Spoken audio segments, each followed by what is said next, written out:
Hello and welcome everyone. तो कैसे हैं आप सभी? मुझे उम्मीद है आप सभी बहुत बढ़िया और बहुत अच्छे होंगे। आज हम इस वीडियो में सॉल्व करने जा रहे हैं all India institute of medical sciences MSc nursing entrance examination का 2025 का एग्जाम पेपर। एग्जैक्टली आपने सही सुना, एम्स का एमएससी नर्सिंग का हम ये पेपर सॉल्व करने जा रहे हैं। अगर आप पोस्ट बेसिक भी एग्जाम देने जा रहे हो तो भी आप इस पेपर को देख सकते हो, क्योंकि आधे से ज़्यादा जो सब्जेक्ट्स हैं एमएससी नर्सिंग और पोस्ट बेसिक के एंट्रेंस एग्जाम में सेम होते हैं और वही पूछे जाते हैं। जैसे कि ओबीजी हो गया, सीएचएन हो गया, ये सब्जेक्ट सेम होते हैं। तो आप भी इस वीडियो को देख सकते हो, कोई परेशानी वाली बात नहीं है। बहुत सारे ऐसे बच्चे होंगे जो चाहते होंगे ये पीडीएफ उनको मिल जाए। मैं बता दूं, डिस्क्रिप्शन बॉक्स में आपको व्हाट्सएप ग्रुप का लिंक मिल जाएगा, टेलीग्राम ग्रुप का लिंक मिल जाएगा और पीडीएफ का लिंक भी मिल जाएगा। वहां से आप इस पीडीएफ को डाउनलोड कर सकते हो। आप देख सकते हो इस पेपर में टोटल 90 मिनट दिए गए हैं और टोटल मैक्सिमम मार्क्स 90 का ही है। और इसमें इंस्ट्रक्शंस भी लिखे गए हैं कि इस पेपर में टोटल 90 क्वेश्चन हैं। एक क्वेश्चन का एक नंबर दिया जाएगा और अगर गलत करने पर आपको -1/3, सेम वही फॉर्मेट जिसमें आपका एग्जाम में आता है, बिकॉज ये प्रीवियस ईयर पेपर 2025 का ही है। सबसे पहला सेक्शन जो आता है हमारा, सेक्शन वन में ओबीजी यानी कि ऑब्स्टेट्रिक एंड मिडवाइफरी का हम क्वेश्चंस को देखने वाले हैं यहाँ पर। तो आप यहाँ पे देखोगे तो हम जितने भी क्वेश्चन है सारे करने वाले हैं। लेकिन उससे पहले बता दूं, अगर आप भी 2025 में एमएससी नर्सिंग या फिर पोस्ट बेसिक के एंट्रेंस एग्जाम को देने जा रहे हो तो आप देख सकते हैं लास्ट ईयर जो बच्चों ने हमारे नर्सिंग गुरुकुल के प्लेटफॉर्म पे रह करके पढ़ाई की थी, आज वो बहुत ही अच्छे अच्छे गवर्नमेंट की मेडिकल यूनिवर्सिटीज़ और मेडिकल कॉलेज से अपने नर्सिंग की पढ़ाई को कर रहे हैं। अगर आप भी चाहते हो कि 2026 में आपका भी सिलेक्शन एम्स में हो पैरामेडिकल के लिए, एमएससी नर्सिंग के लिए, पोस्ट बेसिक के लिए, तो फिर आप हमारे इस बैच आरएम बैच को ज्वाइन कर सकते हैं। क्योंकि इस आरएम बैच में, ये RM batch post basic nursing MSc nursing दोनों के लिए बनाया गया है। इस आरएम बैच में आपको रिकॉर्डेड क्लासेस मिल जाती हैं, टेस्ट सीरीज मिल जाते हैं, मॉडल पेपर्स मिल जाता है, टेलीग्राम ग्रुप का सपोर्ट मिलता है। जो भी प्रीवियस ईयर क्वेश्चन है वो सारे के सारे आपको मिल जाते हैं। और सबसे इंपॉर्टेंट यहाँ पर आपको पहला जो टेस्ट है कम्प्लीटली फ्री मिल जाता है। आपने हमारे कोर्स को ज्वाइन किया है तो भी और नहीं किया है तो भी मिल जाता है। ठीक है, नर्सिंग गुरुकुल के ऐप को आप प्ले स्टोर से भी डाउनलोड कर सकते हो, डिस्क्रिप्शन बॉक्स में लिंक दिया गया वहाँ से भी डाउनलोड कर सकते हो। आप पोस्ट बेसिक की प्रिपरेशन एम्स की भी, चाहे एम्स से कर रहे हो, एम्स के लिए कर रहे हो या फिर इंडिया के किसी भी स्टेट के लिए कर रहे हो, आपके लिए बहुत ही ज़्यादा हेल्पफुल ये क्लास रहने वाली है। चलिए वन बाय वन करके हम सभी क्वेश्चंस को अटेम्प्ट करेंगे और देखेंगे कौन से क्वेश्चन ज़्यादा इंपॉर्टेंट है, कौन से नहीं है। और ये प्रीवियस ईयर पेपर 2025 का है। चलिए क्वेश्चन को स्टार्ट करते हैं। तो ये जो पहला क्वेश्चन है, पहला क्वेश्चन हमसे पूछता है कि which of the following is correct sequence of the mechanism of labour cardinal movement. यानी कि डिलीवरी के टाइम बेबी किस ऑर्डर में मूवमेंट करता है। आपको पता होगा कि पार्चुरेशन, जिसे हम नॉर्मल लैंग्वेज में डिलीवरी बोलते हैं, उस टाइम पे जो बेबी का मूवमेंट यूट्रस के थ्रू बाहर होता है सर्विकल कैनाल में, वो किस ऑर्डर में होता है, आपसे ये क्वेश्चन पूछा गया है। तो सबसे पहला इंगेजमेंट होता है, उसके बाद डेसेंट होता है, फ्लेक्शन होता है, इंटरनल रोटेशन होता है, रेस्टिट्यूशन होता है एंड लास्ट में एक्सटर्नल रोटेशन होता है। एंड जा करके कंप्लीट बेबी का पार्चुरेशन हो पाता है। यानी कि हम फर्स्ट क्वेश्चन के आंसर की अगर हम बात करें तो ऑप्शन नंबर ए करेक्ट हो जाएगा। एंड अगर हम क्वेश्चन नंबर सेकंड पे चलते हैं एंड देखते हैं क्वेश्चन नंबर सेकंड क्या कहता है, तो क्वेश्चन कहता है what is the term for a situation where multiple fetal parts occupy the lower uterine segment simultaneously। इस क्वेश्चन के कहने का मतलब है कि वह कौन सी सिचुएशन है जहां पर मल्टीपल फीटल के पार्ट्स लोअर यूट्राइन सेगमेंट्स को एक साथ ऑक्यूपाई कर लेते हैं। यानी कि जब एक साथ बेबी के दो पार्ट जैसे कि हेड या हैंड नीचे आ जाए तो उस कंडीशन को हम क्या कहते हैं? क्या हम उसे ब्रीच प्रेजेंटेशन बोलेंगे, ट्रांसवर्स लाई बोलेंगे, या कंपाउंड प्रेजेंटेशन बोलेंगे, या फेस प्रेजेंटेशन बोलेंगे? तो क्लियर होगा आपको कि ऐसी कंडीशन जब लोअर यूट्राइन लोकेशन पर दो या दो से अधिक बॉडी के बेबी के बॉडी के पार्ट जब लाई कर जाते हैं, आ जाते हैं, तो उसे हम कंपाउंड प्रेजेंटेशन बोला करते हैं। ठीक है, चलिए हम क्वेश्चन नंबर 3 पे मूव करेंगे। एंड क्वेश्चन नंबर 3 बहुत इंपॉर्टेंट है एंड रिपीट होने के इस क्वेश्चन के ज़्यादा चांसेस हैं। एंड ये क्वेश्चन कहता है कि what is Chadwick sign in pregnancy. यानी कि प्रेगनेंसी में चैडविक साइन क्या होता है।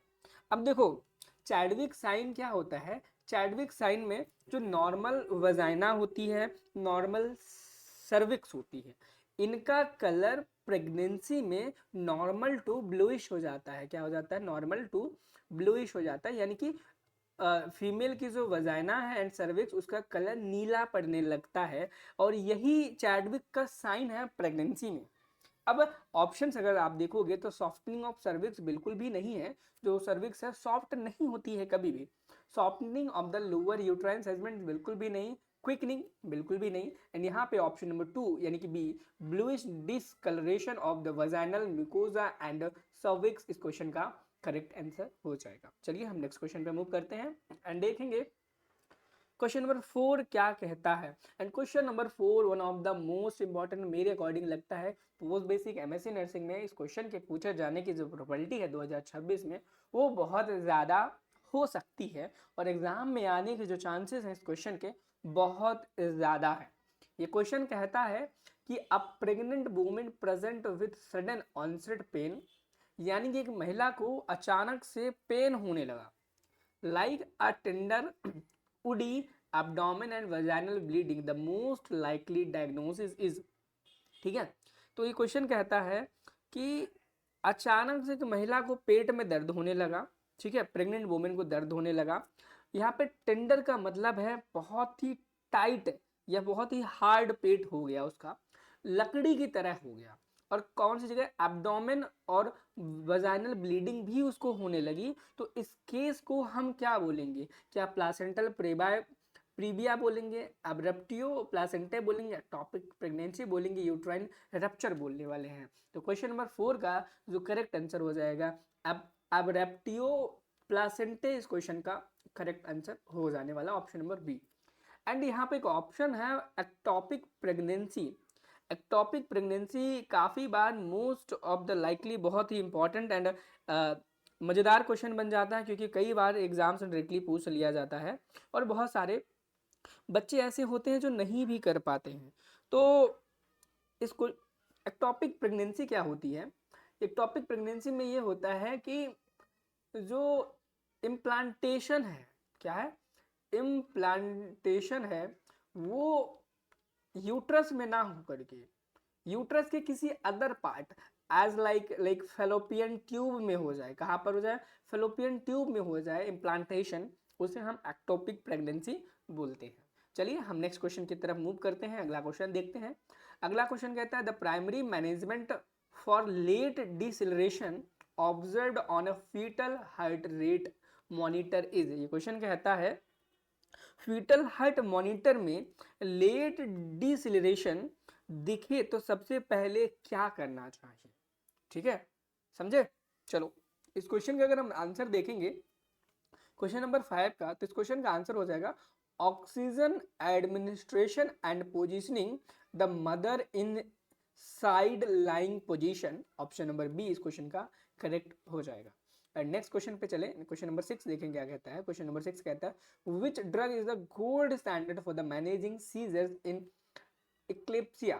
ठीक है, यानी कि क्वेश्चन कहता है इक्लिप्सिया प्रेगनेंसी का एक सीजर है जिसका बेस्ट स्टैंडर्ड ट्रीटमेंट के लिए ड्रग कौन सा है, यानी कि इक्लैम्सिया जो एक क्या है डिजीज है उसके लिए बेस्ट ड्रग कौन सा है ये पूछा गया। क्या है? डाइजीपाम है, फिनाइल्टोइन है, मैग्नीशियम सल्फेट है, या लोराजीपैम है? लोराजीपैम है। क्वेश्चन नंबर 6 का जो करेक्ट आंसर हो जाएगा वो मैग्नीशियम सल्फेट इस क्वेश्चन का राइट आंसर हो जाएगा। राइट विच ड्रग के बारे में पूछा गया कि कौन सा बेस्ट ड्रग हो सकता है इक्लैम्सिया के बारे में। ठीक है, एंड अगर हम क्वेश्चन नंबर 7 पर मूव करेंगे, क्वेश्चन नंबर 7 कहता है the Bishop score is use to assess the readiness, यानी कि बाइशप स्कोर किस चीज को एक्सेस करने के लिए इस्तेमाल किया जाता है?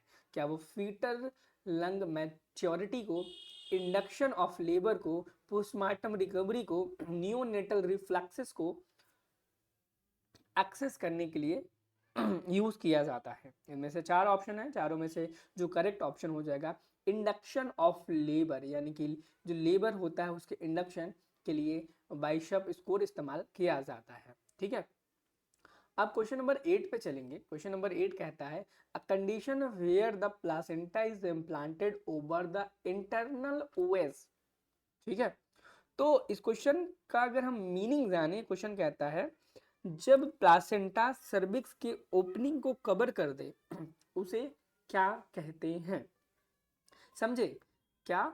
जब प्लासेंटा सर्विक्स की ओपनिंग को कवर कर दे उस कंडीशन को हम क्या कहते हैं? क्वेश्चन नंबर 8 कहता है। 8 का क्वेश्चन नंबर जो 8 है इसका क्या आंसर हो जाएगा क्वेश्चन नंबर 8 का?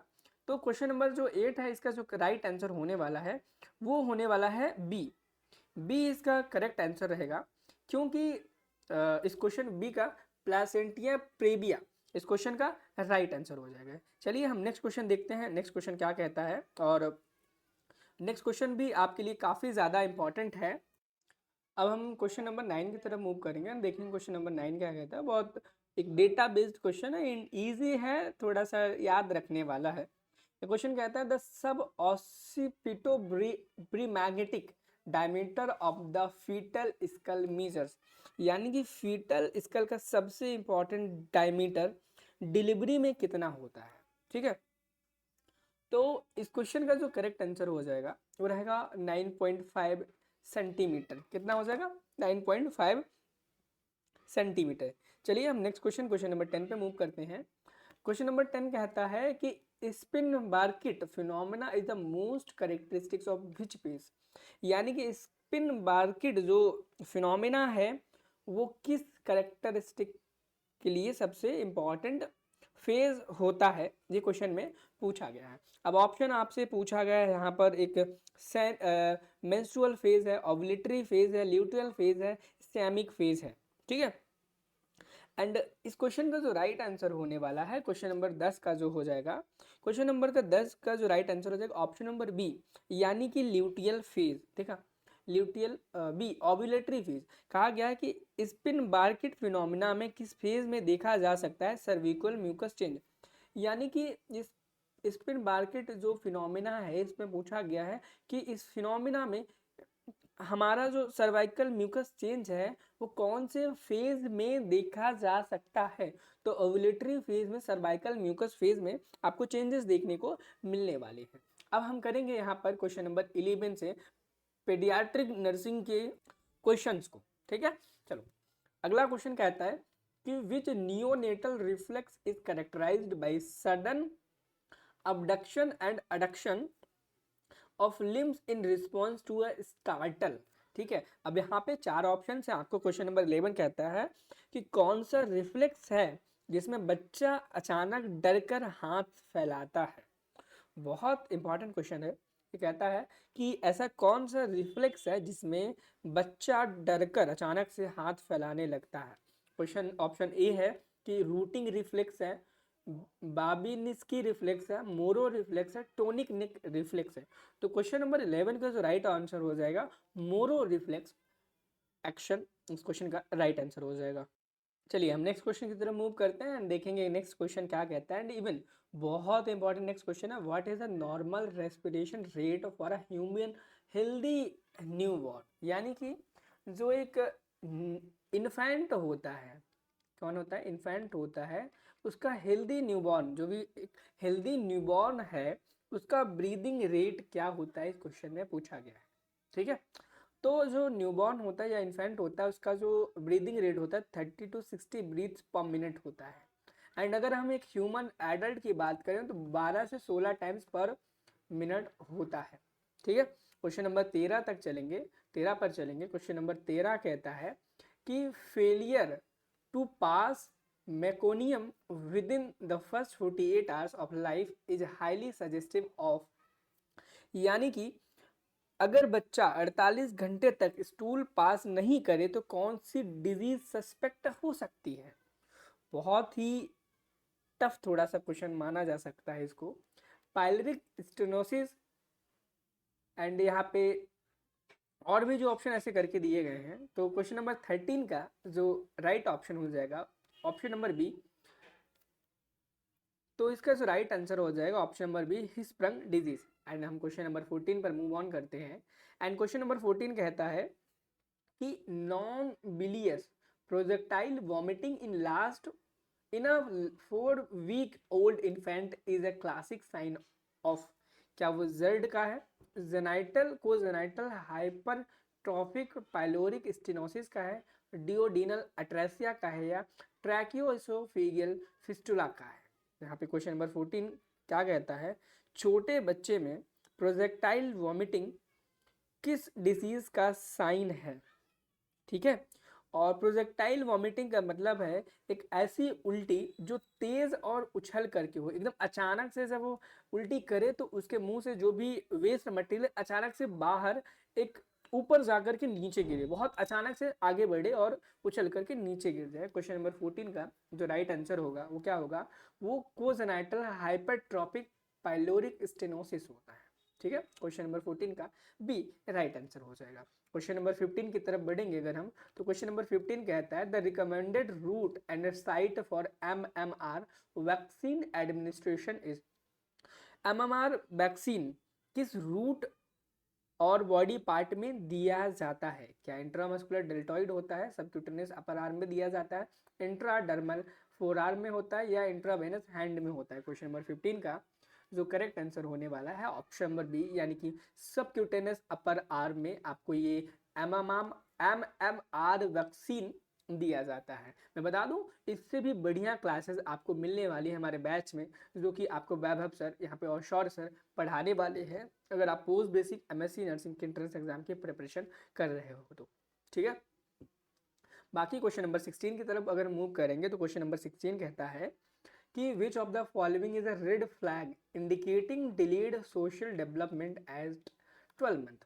यानी कि 12 महीने के बच्चे में कौन सा साइन सोशल डेवलपमेंट डिले को दिखाता है? सामाजिक जो डेवलपमेंट होता है बच्चों के अंदर, बोलना, चलना, खेलना, ये जो सामाजिक चेंजेस हैं, ठीक है, वो इसमें क्या करता है, डिले कैसे दिखता है?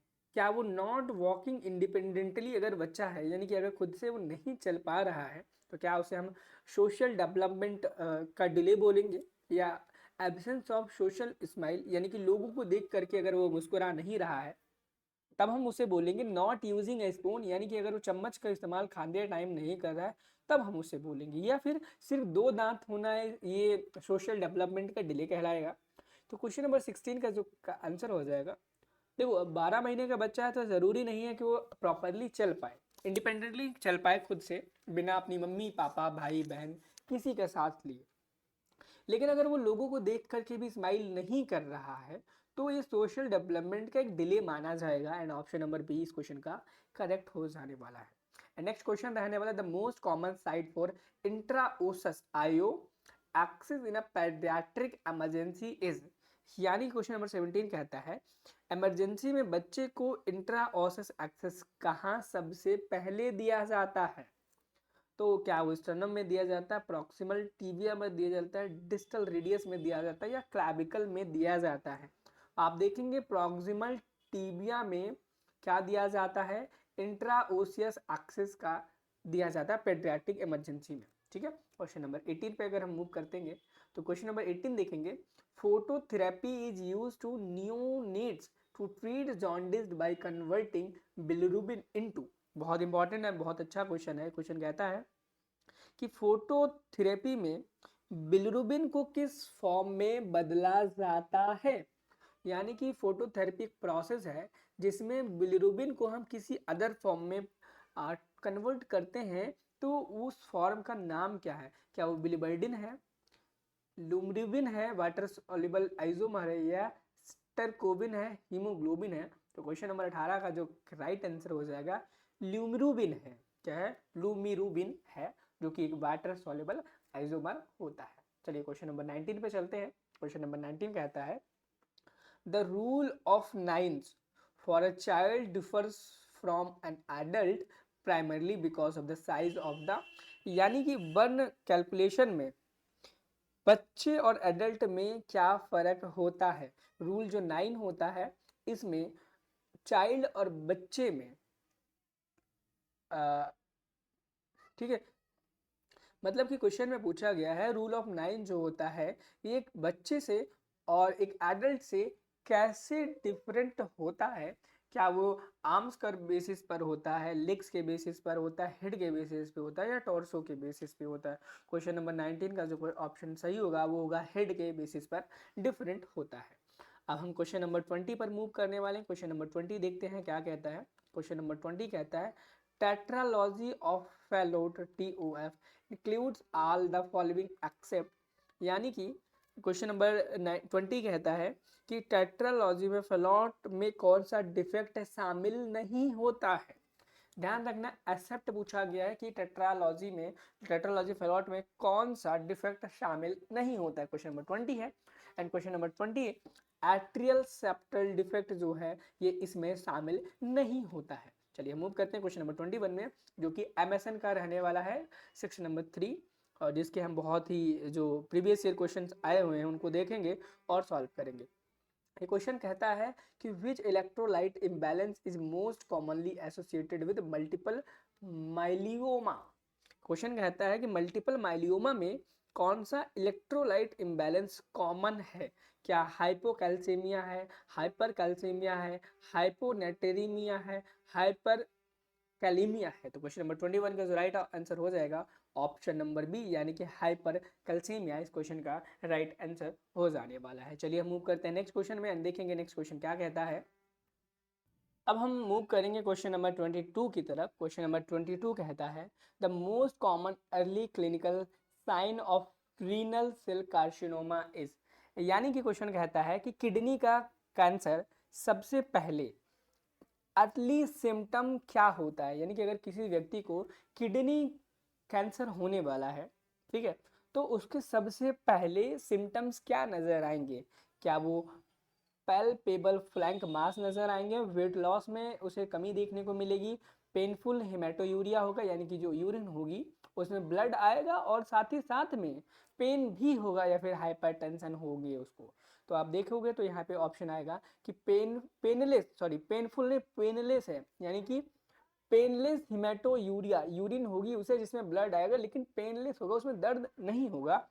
ऑप्शन नंबर सी करेक्ट हो जाएगा। ठीक है, क्वेश्चन नंबर 23 चलेंगे। बिक्स ट्रायड यानी कि hypotension, muffled, hard sound and JVD क्या इंडिकेट करता है? यानी क्वेश्चन कहता है कि बिक्स ट्रायड की किस कंडीशन को इंडिकेट करता है? बिक्स ट्रायड किस कंडीशन को इंडिकेट करता है? क्या मायोकार्डियल इन्फ्रैक्शन को करता है, पल्मोनरी एम्बोलिज्म को करता है, कार्डियक टैम्पोनेट को करता है, टेंशन न्यूमोथोरेक्स को करता है? क्वेश्चन नंबर 23 देखेंगे तो इसका राइट आंसर हो जाने वाला है ऑप्शन नंबर सी, कार्डियक टैम्पोनेट हो जाने वाला है। एंड अगर नेक्स्ट क्वेश्चन पे चलें, क्वेश्चन नंबर 24, तो ये कहता है a critical late sign of compartment syndrome is. Question number 24 कहता है कि कंपार्टमेंट सिंड्रोम का लेट डेंजर साइन कौन सा है?